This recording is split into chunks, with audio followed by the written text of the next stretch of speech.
میں سیاسی بے یقینی پیدا کی جا رہی ہے۔ عمران خان انتشار اور انارکی کے ایجنڈے پر کام کر رہے ہیں۔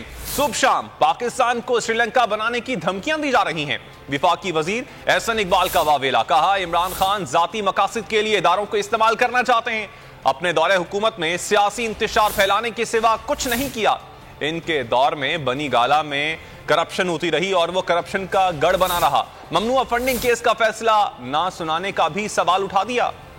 تماشا چل رہا ہے جو سیاسی بے یقینی پیدا کی جا رہی ہے کہ عمران نیازی مسلسل پاکستان میں انتشار اور انارکی کے ایجنڈے پہ کام کر رہا ہے۔ 4 سال حکومت میں رہا، انتشار کی سیاست کرتا رہا، اور جب سے یہ حکومت سے نکلا ہے کہ پاکستان کو پھر سیاسی انتشار میں دھکیل کر صبح شام کہتا ہے کہ پاکستان سری لنکا بنے گا، کہ جہاں عمران خان مسلسل ہمارے قومی اداروں کو اپنے سیاسی مقاصد کے لیے پہلے سوشل میڈیا کے ذریعے ان کی کردار کشی کرتے ہیں، انہیں دباؤ میں لاتے ہیں۔ الیکشن کمیشن سے ممنوعہ فنڈنگ کے کیسز میں کسی قسم کی گرفت سے آزاد بھی پھرے۔ آخر قوم جاننا چاہتی ہے کہ وہ کون سی سلیمانی ٹوپی ہے کہ جو عمران نیازی کو قانون سے بالا تر رکھتی ہے۔